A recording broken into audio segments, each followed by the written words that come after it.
Olá, começa agora o JR Entrevista. Nós recebemos hoje a deputada pelo Partido Novo de São Paulo, Adriana Ventura. A deputada Adriana é formada em administração pública e doutora em administração de empresas. É uma das mais atuantes na Câmara quando o assunto é combate à corrupção. Deputada, muito obrigado pela gentileza de aceitar o nosso convite. Eu já gostaria de começar falando do PL 1485 que a senhora apresentou, que duplica a pena para quem comete corrupção. Um PL muito importante que já foi aprovado na Câmara e agora segue para o Senado. Queria que a senhora me dissesse o seguinte: é importante aumentar a pena para quem comete esse crime? Olá, quero agradecer o convite, é um prazer estar aqui. Sim, é importante aumentar a pena para quem comete o crime. E é bom que todos entendam que este projeto de lei, o 1485, o objetivo dele é duplicar as penas dos crimes cometidos contra a administração pública. Por quê? Nesta pandemia foi decretado estado de calamidade pública e quando isso acontece, os processos licitatórios são afrouxados. Então as regras são muito mais fáceis, por quê? Tem muito dinheiro e o gestor precisa ter celeridade para comprar respirador, para instalar leito de UTI. Então ele precisa, não dá para ter todo o processo do jeito que é moroso. Só que isso dá margem para que pessoas se aproveitem dessa situação e, infelizmente, o dinheiro que deveria ir para a saúde é desviado em benefício próprio e a gente vê inúmeros e inúmeros escândalos de corrupção e a gente tem que lidar com isso de uma maneira muito firme, porque existe sim, além dos escândalos, das denúncias, nós temos bilhões que foram desviados, tem números assustadores, então é necessário aumentar a pena. Por quê? Existe a intensidade da punição e existe a efetividade da punição. Então, o corrupto sempre mede essas duas coisas para decidir um crime. Por isso que a gente quis aumentar as penas mesmo. Agora, deputada, veja só, apesar de esse projeto de aumentar a pena, a impressão que se dá é a tentativa realmente de trazer a punição um pouco mais evidente na cabeça dessas pessoas, dessas autoridades que têm diretamente a responsabilidade no destino desse dinheiro, mas a gente percebe que não há nenhum tipo de temor. Apesar disso, continuam fazendo, apesar das regras de afrouxamento, de licitações e contratações, continuam desviando o dinheiro público. A gente viu o caso de secretário no cumprimento do cargo sendo preso. O que falta? Como frear a corrupção diante desses casos? Então, na verdade, quando a gente está falando de combate à corrupção, a gente está falando de um conjunto de medidas coordenadas, né? Então, não existe, quem trabalha com combate à corrupção sempre fala, não existe uma bala de prata certeira. São várias medidas de vários entes, é um esforço coletivo, não só dos parlamentares, de toda a sociedade civil, todos os cidadãos. Então, existe sim um sentimento de impunidade e o corrupto, na verdade, o que ele faz? Ele mede ali o benefício, que é enorme, com o risco, que é quase nenhum, porque a gente vê que ele pode protelar, dificilmente vai ser pego, existe esse sentimento sim. E o que a gente tem que fazer? Atacar em todas as frentes, né? Então, esse projeto de lei não vai resolver o problema da corrupção, não vai, mas é mais um degrauzinho que a gente sobe que tem que ser coordenado. Eu gosto de falar sempre que esse projeto de lei foi sugestão de um cidadão que vem dos bilhões e bilhões que foram destinados para os estados e municípios para o combate à saúde. Ele estava desesperado, ele falava, pelo amor de Deus, estão desviando dinheiro aqui. Não tem leito, continua sem leito e faz alguma coisa. Então, foi muito bom porque eu acolhi. Outros parlamentares quiseram assinar, muitos ligaram para mim e falaram assim, olha, eu acho muito bom esse projeto, eu quero ajudar. Então não tem ideologia, vários partidos, várias ideologias, muitos assinaram e foi muito bacana. Então a gente precisa reduzir esse sentimento de impunidade e esse é mais um degrau. Deputada, quando a senhora fala em crime de corrupção, a gente não está falando do pobre, da classe média. A gente está falando de pessoas que realmente pegam o dinheiro público. Como eu havia dito, o projeto já está no Senado. O que falta para que ele possa ser aprovado? Boa vontade? Pois é. Primeiro eu vou pegar um pontinho que você falou que eu acho importantíssimo. Corrupção é crime de rico contra pobre. Quando eu estou falando de rico, eu estou querendo dizer o quê? É uma pessoa que está numa posição que permite que ela faça isso. Então, vamos entender. É uma pessoa que pensa, é uma decisão pensada. Então, tem estratégia, tem o modus operandi, é planejado como eu vou fazer, ele organiza para fazer. Então, porque tem pessoas que falam, esse projeto de lei só vai prejudicar as pessoas que são mais pobres, os que não são privilegiados. Não. Corrupção é crime de rico. E a população carcerária nossa, que é enorme, né? A gente sabe que a gente tem uma questão para ser discutida e debatida, que é a população carcerária Mas dos crimes de corrupção corresponde a 0,2%. Pouquíssimos estão lá. E é crime justamente de ricos contra pobres. Agora, ele já foi para o Senado, ele foi aprovado na Câmara dos Deputados, ele foi encaminhado para o Senado. Estamos esperando, sim, a boa vontade do presidente Davi Alcolumbre para que seja pautado. Já tem senadores ali que já recepcionaram o projeto, que já conversaram com o presidente Davi Alcolumbre para que fosse pautado, né? E que querem, já pediram para ser relatores, já temos candidatos à relatoria do projeto. Agora, basta o presidente Davi Alcolumbre pautar e votar, porque a minha preocupação é que esse projeto tem que ser aprovado, porque ele só vai valer para os crimes que depois da sanção do presidente. Então, tudo que aconteceu para trás, não pegaremos. Isso é uma tristeza, por isso que esse projeto tem pressa. Ele foi protocolado no dia 2 de abril, e nós já estamos agora em setembro, indo para outubro. Então, ainda tem um tempo. Então, a gente realmente, eu estou trabalhando para que tenha celeridade isso. Porque só vai valer depois para todas as outras calamidades, né? Não é só para essa, vale para o futuro, mas tudo que ficou para trás, infelizmente, já foi. Deputada, quando se fala em combate à corrupção no Brasil, Lava Jato é o grande exemplo, sempre se tem ela como citação de algo que funcionou, mas que tem sido muito criticado e sofrido algumas derrotas, volta e meia um revés até mesmo no Poder Judiciário. Como a senhora vê isso? Nós estamos diante dessa situação que a Lava Jato enfrenta, desse desgaste, andando para trás em relação ao combate à corrupção? Olha, eu não diria andando para trás, mas sim, tivemos derrotas, sim. Eu acho que quando a gente pensa combate à corrupção, a gente fala que é um esforço coordenado de várias ações. Faz parte a gente dar 2 passos para frente, 10 passos para frente, 4 para trás, depois anda mais um. É natural, a gente viu isso em outras operações, como na Itália, mãos limpas. Sempre tem um retrocesso, perde uma coisa ali e tal, mas uma coisa é inegável. O que a gente ganhou com a Lava Jato, isso nunca ninguém vai tirar.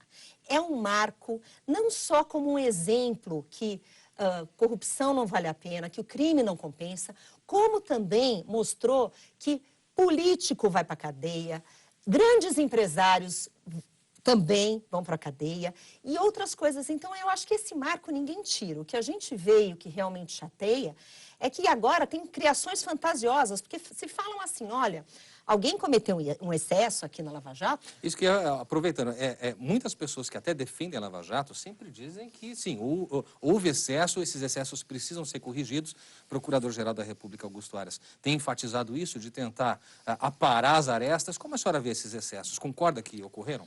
Olha, assim, de uma maneira geral, eu vejo muito mais benefício do que problema de excesso. Então, eu só vejo benefício, eu só vejo devolução de dinheiro para os cofres públicos.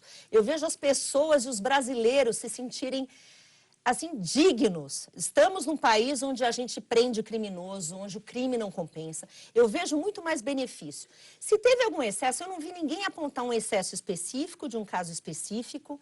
Assim, eu vejo falarem muito, eu vejo, inclusive, narrativas mentirosas. A gente ouve, às vezes, um discurso que a Lava Jato quebrou o Brasil. Gente, o que quebra o Brasil é corrupção, é gente metendo mão em dinheiro público, é mala de dinheiro para cá, dinheiro dentro de roupa para lá e outras grandes barbaridades que acontecem. Então, assim, a narrativa, a gente tem que lidar com o fato. Se teve excesso, pegue a pessoa que cometeu excesso, verifique o que aconteceu, porque tem que ter o devido processo legal, as coisas têm que andar dentro dos trilhos, eu não tenho a menor dúvida. Se teve algum excesso, pontue objetivamente qual é o excesso e puna, né? Então, quando as pessoas falam, olha, no processo tal, aconteceu isso não foi bacana, ok, corrija. Isso não, de maneira nenhuma, invalida o que foi feito, tira o mérito da Lava Jato, porque o mérito da Lava Jato é o mérito da Lava Jato, por mais que alguns aqui fiquem muito incomodados.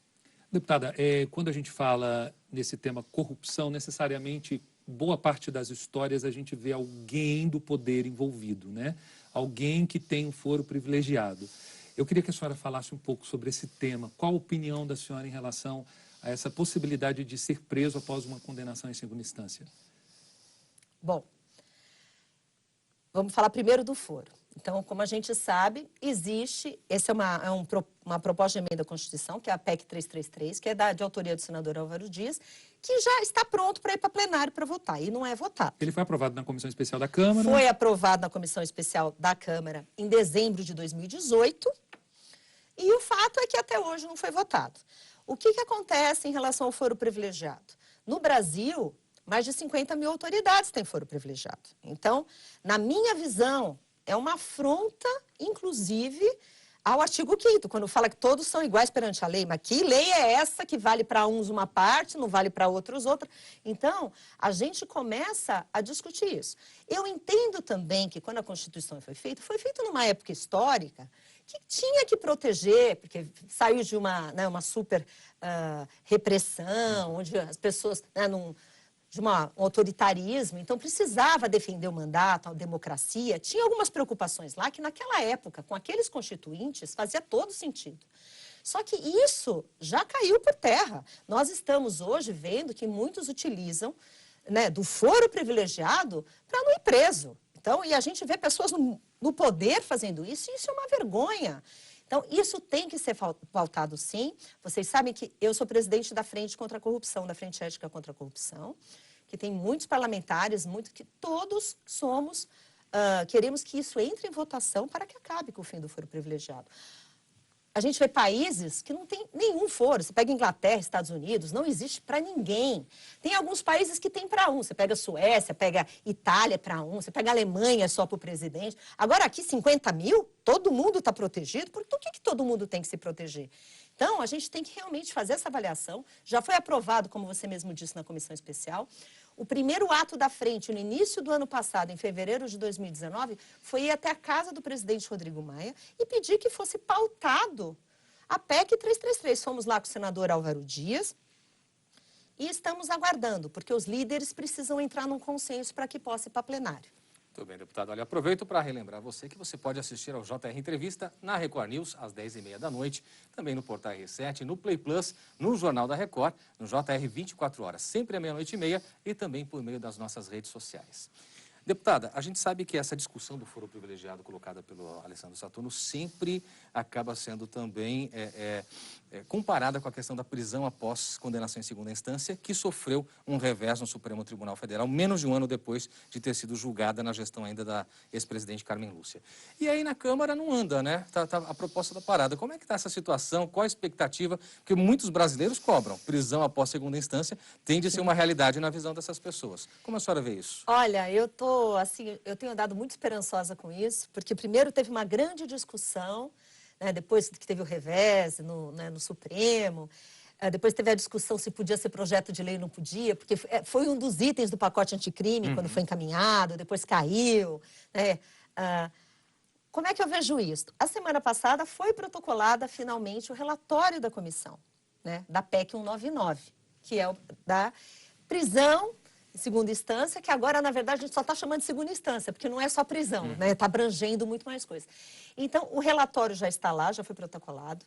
O presidente da comissão e o relator, que é o deputado Fábio Tradi, já pediram para o presidente Rodrigo Maia voltar à comissão para que pudesse ser votado na comissão, para depois ir para o plenário. Então, quer dizer, a gente está numa expectativa grande, o relatório já está protocolado, foi um relatório bem feito, minucioso, e estamos estudando muito esse relatório. Inclusive, a semana que vem, tem um evento da Frente contra a Corrupção para debater esse relatório, com o autor, com o relator e com convidados. Na semana passada, a Frente Ética, da qual a senhora acabou de falar que participa, na qual a senhora participa, apresentou um projeto, um pacote com 9 medidas baseadas nas 70 de combate à corrupção. O que essas medidas tratam, deputada? Olha, elas tratam de diversos assuntos, são 9 projetos que têm, como eu falei, que são várias ações coordenadas em vários âmbitos. Eu vou citar alguns. Tem um que tipifica corrupção privada, a gente está falando de corrupção entre empresas. Então, é uma coisa importante que traz um desses projetos. Tem projeto também que ele amplia o conceito de agente público, por exemplo. Então, vamos pensar assim, uma ONG, alguém que receba uma emenda parlamentar. Então, quando você tem um gestor ali que pratica um ato de corrupção, pelo fato dele não ser agente público, ele não pode ser acusado. Então, você amplia esse conceito. Em função do valor que se recebe. Em função, na verdade... De onde vem? Da origem do valor. Você está lidando com dinheiro público, ele recebe, é desviado por alguma coisa, você não tem como inserir essa pessoa como um acusado, assim, como um réu. Por quê? Porque ele não é agente público, porque a lei é mais restrita. Tem também várias questões de prescrição, que amplia de 5 para 10 anos no caso de improbidade administrativa. Tem um projeto também que mexe com a questão da lavagem do dinheiro, que a gente quer incluir também, pede para incluir partido político, porque tem banco, tem vários lá, tem o rol, a gente pede para incluir partido político também, porque pelo fato de receber muita doação, muitas coisas, também tem que ter as mesmas sanções e os mesmos cuidados, porque ele é responsável pelo dinheiro que recebe. Assim como a gente vai num banco, quando você vai fazer um depósito maior, o banco é obrigado a te perguntar de onde veio esse dinheiro, você assina um formulário. Se ele descobre alguma coisa suspeita, ele tem que reportar. Então, por quê? Há uma responsabilidade. Então, são vários projetos que tentam combater pequenas brechas que existem. Então, como eu disse, são mais degrauzinhos que estamos subindo. E nesse evento também, outros deputados que têm outros projetos inspirados nas 70 medidas contra a corrupção, também apresentar os projetos e as propostas. Então, estamos, na verdade, querendo que esse assunto continue, porque essa sensação que o combate à corrupção está voltando para trás, tem muito retrocesso, nós também estamos caminhando. É um tema difícil, é um tema complexo, mas estamos caminhando. Deputada, agora, em relação a tudo isso que a gente falou de combater a corrupção, né? A pergunta que quem está em casa quer fazer é a seguinte: será que vai passar, uma vez que vai afetar principalmente aqueles que vão votar favoráveis ao projeto? Olha, eu gostaria de trazer aqui o exemplo que o 1485, muitos falaram, isso daí não vai passar. Isso daí não vai passar nunca, né? Porque, e passou na Câmara dos Deputados. Claro que teve um movimento de quem demorou para ser pautado, não tinha acordo para votar, tinha partido que era contra, enfim. Mas no final tentaram retirar de pau do dia, foi mais uma briga, mas, gente, aquilo ali é briga, é isso mesmo. E no final passou.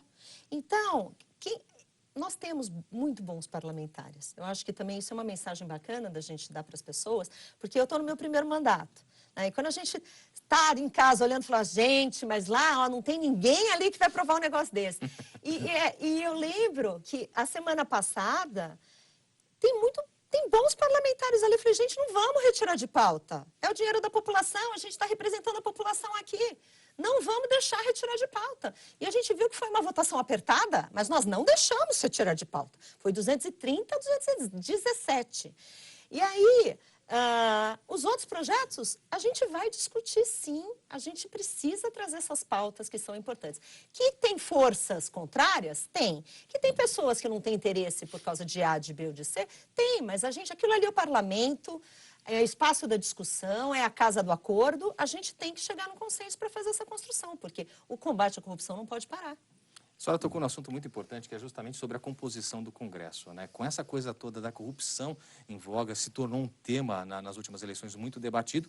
E a gente percebe que com a renovação, e aí é que eu quero ouvir da senhora se de fato isso é verdade, com a renovação das casas, Câmara e Senado, esses projetos que antes não eram muito populares para esses políticos, se tornaram até um mote, né? Fica mais fácil de aprovar. A senhora sente que foi isso? Essa renovação das casas, com esse propósito que elegeu praticamente boa parte dos novos deputados e senadores, que traz certa facilidade para tratar desses temas que antes eram feridas? Eu discordo. E eu entendi, a tua pergunta faz todo sentido, porque muitos da renovação se elegeram com a bandeira do combate à corrupção. O próprio presidente. O próprio presidente se elegeu com essa bandeira. Todos nós, na verdade. Muitos foram para a rua e tinha toda essa expectativa. Então, em relação a trazer essas pautas, questionar e brigar por essas pautas, eu concordo com você. Mas a minha surpresa, até porque, como eu coletei todas as assinaturas da Frente Ética, eu ia de um em um, e como geralmente nessas pautas mais difíceis eu vou de um em um, eu falo, me ajuda aqui, assina aqui, quando tinha assinatura, agora mudou tudo, mas o que a gente percebe? O fato de ser novo, estar lá pela primeira vez, não quer dizer isso, porque existe uma coisa que chama orientação partidária, que a gente sabe que existe, né? Então, tem alguns que, para não contrariar partido e tudo, vota contra uma pauta que, em tese, deveria ser a favor, né? Mas tem vários assuntos que se misturam, mas a boa notícia é que teve uma coisa que aconteceu, eu lembro que foi numa das votações, acho que foi no abuso de autoridade, a forma como foi feita, aquela votação, assim, para mim foi muito pesado. E eu lembro que no dia seguinte teve um evento que eu estava quase chorando na mesa ali, que eu estava assim, eu estava acabada, gente. E eu lembro que veio um parlamentar que eu gosto muito, que já está no seu 4º mandato, isto é, não é da renovação, já. E ele falou assim, não chore não, minha filha, porque nós ontem, a gente tinha 200. Se fosse o ano passado, né, no início da legislatura, na outra legislatura, a gente teria 50. Então, o que eu estou querendo dizer é que nós temos bons parlamentares que já estavam, Nós temos bons parlamentares que entraram. Muito bem, deputada. Olha, o JR Entrevista faz agora um rápido intervalo. Na volta, a gente continua falando sobre isso e também sobre telemedicina durante a pandemia. Também sobre a possibilidade do voto não ser obrigatório ainda esse ano. Não saia daí, a gente volta já já. De volta com o JR Entrevista, a nossa convidada de hoje é a deputada Adriana Ventura, do Novo de São Paulo. Deputada, a senhora é autora da lei que autorizou a telemedicina durante a pandemia. Será que esse procedimento que agilizou a vida de muita gente vai continuar depois da pandemia e qual seria o empecilho para não prosseguir? Bom, olha, vai continuar, porque não tem como voltar atrás. Eu acho até engraçado, porque às vezes eu tento marcar uma consulta agora, falar, não, eu só estou atendendo agora por telemedicina, eu dou até risada, porque é muito bacana ver isso. A gente não imaginava que seria possível, né? Na verdade, isso existe há muito tempo, né? Não é uma coisa nova na medicina, é uma nova... Né? Medicina à distância já é feita há muito tempo de diversas maneiras. O que a gente agora aprofundou e aumentou foi a questão de fazer consulta à distância, algumas coisas que ainda estão sendo discutidas. Mas essa lei foi muito importante porque no momento em que nem os médicos, nem os pacientes poderiam sair de casa, que isso representava um risco, foi muito importante e foi um avanço, uma vez que a maioria dos países já possuem. E todos os relatos e pesquisas que nós temos, todas são muito positivas e favoráveis. Agora, você perguntou de alguns entraves, né, de algumas dificuldades. Qual que seria o empecilho, na verdade, para a gente não prosseguir com a telemedicina pós-pandemia? Então, na comissão, nós fizemos uma audiência recentemente na comissão do coronavírus, de telemedicina, justamente para discutir e o futuro da telemedicina, né? Como é que o que está acontecendo, a experiência. Então, lá foi o Conselho Federal de Medicina, foi outras associações, foram instituições privadas e foi outras secretarias de saúde que utilizam a telemedicina há bastante tempo. E tem alguns pontos que ainda não tem um consenso dos médicos, que tem uma certa preocupação. Então, questões envolvendo consulta, primeira consulta, à distância, né? Então, tem algumas questões que precisam ser trabalhadas. Existe uma questão de algum receio de precarização de remuneração, que são pontos muito válidos e é muito interessante trazer essa discussão. E os médicos da comissão, bem como todos os profissionais de saúde, porque a gente está falando também de saúde como um todo, de telesaúde como um todo, todos sabem que tem que continuar, alguns divergem na forma, né? Alguns acham que pode ser assim, outros discordam. Então, isso ainda tem que ser debatido, mas que ela vai continuar é fato. E o próprio Conselho Federal de Medicina está discutindo isso internamente e eles também estão chegando no consenso. Não só o Conselho Federal de Medicina, como também os outros conselhos, né? Dos fonoaudiólogos, porque isso envolve toda a parte de saúde, mas tem que continuar. E continuaremos também discutindo isso. Até importante, deputada, porque quem já usou a telemedicina, acho que você já usou, Sim, já usou várias provavelmente, vezes. sabe que o benefício é excepcional, é fora de cogitação fazer qualquer crítica. Mas sempre esse tipo de serviço que se faz à distância sofre com oportunistas. E a senhora, como tem o mote do combate à corrupção, como cercear, como tentar fazer com que essas regras sejam cumpridas num momento como esse em que ninguém cumpre regra nenhuma face à pandemia? Então, essa tua pergunta, ela não é simples de responder, mas eu vou por um outro caminho. Vamos pensar que a telemedicina, todos os benefícios que ela traz, principalmente para o nosso Sistema Único de Saúde. Ela vai chegar onde a medicina não chega, onde o médico não está, reduzir filas de SUS. Ela pode trazer um benefício enorme a um baixo custo. E a gente vê as pesquisas que existem na própria pandemia. Eles tinham os teleSUS, os milhões de atendimentos que foram feitos, porque o que a telemedicina trouxe também, não só através do teleSUS, mas a gente vê em muitas redes privadas que fizeram pesquisa, de 80% a 85% são triados e não são encaminhados ao médico. Imagina o que isso representa de economia, de tempo das pessoas. Então, isso é uma coisa muito rica. Agora, a sua pergunta qual foi mesmo? Como tentar criar regras para fiscalizar, para manter Não, agora, isso mais controlado? realmente, sempre tem gente que age errado, como é que lida com fraude com isso, como é que lida com fraude com receita, a gente vai ter que descobrir esse caminho. Mas tem uma coisa que eu gostaria de falar, ninguém é obrigado a utilizar. Tanto o médico tem autonomia, o médico, ele toma a decisão. Tem médica minha que se recusa a usar a telemedicina. Ela falou, não, eu quero tocar em você, eu preciso colocar... A minha fono sempre fala, eu preciso colocar coisas para... Então, telemedicina é só se você tiver com algum sintoma. E tem outros que não. Eu tenho uma dermatologista que faz tudo, sabe, remoto e está tudo maravilhoso. Isso é uma escolha do médico, isso também é uma escolha do paciente. O médico tem autonomia para fazer isso. Ele tem autonomia para abrir barriga e cabeça de qualquer pessoa, não vai decidir se pode fazer ou não uma consulta à distância? Exatamente. Olha só, lembrando que você pode assistir ao JR Entrevista na Record News às 10h30 da noite, pelo portal R7, no Play Plus, no Jornal da Record, no JR 24 horas, à meia-noite e meia e também nas nossas redes sociais. Deputada, a senhora acabou de protocolar um projeto que tenta tirar aí as sanções daquelas pessoas que não votarem. A contrário senso, nós entendemos aí que nós passaríamos a ter o voto facultativo. É isso? Na verdade, não foi esse o objetivo, mas é quase isso. O efeito prático vai ser isso. É polêmico, né? É muito polêmico. Aliás, assim, fazer isso em 1 mês e meio antes da eleição é mais polêmico ainda, né? 2 meses antes da eleição. Colocar fogo na fogueira. Numa eleição em que tanto se discutiu, né? Adiamento. A gente está tocando fogo no parquinho, mas qual que é o objetivo aqui, na verdade? A gente está no meio de uma calamidade pública. Então, esse projeto de lei, que inclusive foi sugestão também de um outro cidadão, né, o Diogo, eu até gosto de dar nome para as pessoas, porque são pessoas reais. Qual que é o objetivo? Se você está no meio de uma calamidade pública, uma crise sanitária, você vai obrigar um cidadão a sair da casa para votar? E se o cidadão tiver com medo, porque assim, a gente vê lugares que não tem mais, que está tranquilo, que está diminuindo, mas tem outros lugares que não, que você tem um monte de gente. Então, você tem que dar conforto e segurança, também tem que ser uma escolha do cidadão. E a partir do momento, a gente sabe que quando o cidadão não vai votar, além da multa, ele tem que se justificar perante um juiz eleitoral, e depois disso, senão ele não pode ter CPF, passaporte, se é funcionário público não recebe, ele tem um monte de sanção, não pode pegar empréstimo. Então, a gente não quer mexer com o processo eleitoral, porque tem gente que fala, tinha que ser 1 ano antes, né? É claro, ninguém está mexendo no processo eleitoral, porque senão existe realmente a questão que tem que ser 1 ano antes, que não valeria para a próxima. Mas essa tem o objetivo só de tirar a sanção, para que o cidadão possa resolver se eu posso ir votar ou não.